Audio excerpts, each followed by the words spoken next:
हम किशोरिया सबटा प्रणाम करै छी। एकटा परिचय लऽ कऽ एलहुँ हेँ, नीक लागत तऽ चैनलके सब्सक्राइब करब, वीडियोके लाइक शेयर करब। ई नींदिया के मातल दुल्हा झुकी झुकी जाई है।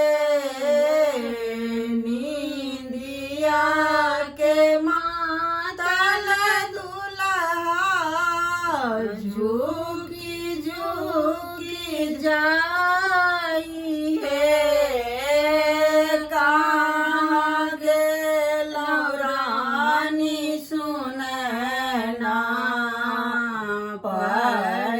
छु जमाई है, कहाँ गेलौं रानी सुनैना, पछु जमाई है।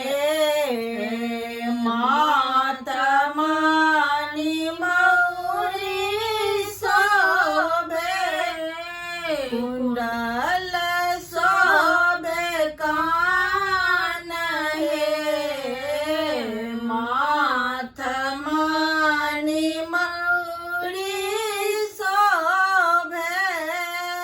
कुंडल सोबे कान हे। तिरछी नयन हुनकार मंद मुस्कान हे। कहाँ गेलौं रानी सुनैना, परिछु जमाई है। जेहने दिया मोरा तेहने जमाई है। जेहने दिया मोरा जमाई है।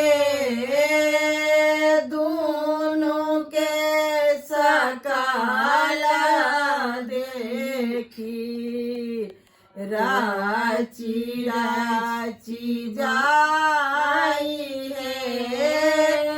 कहाँ गेलौं रानी सुनैना, परिछु जमाई है।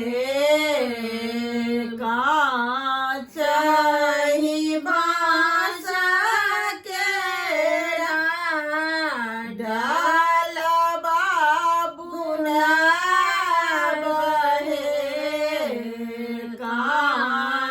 काचही बाँस केरा डालबा बुनबहे। चानन गजर लाए परिछु जमाई है। कहाँ गेलौं रानी सुनैना, परिछु जमाई है।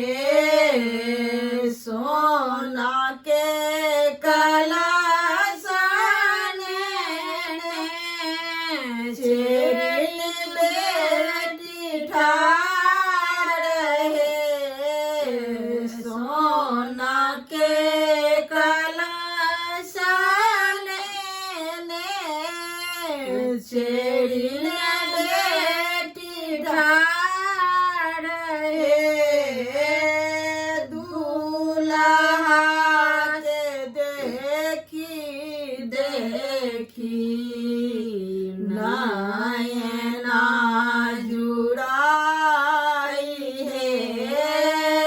दूल्हा के देखी देखी नाय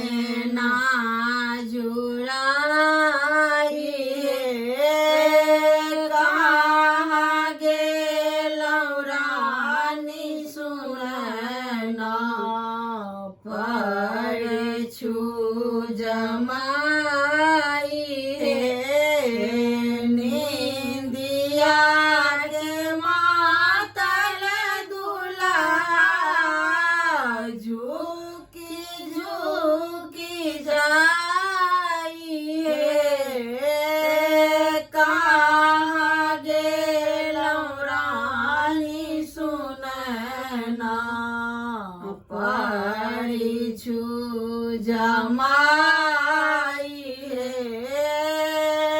कहाँ गेलौं रानी सुन नाव पर छु जमाई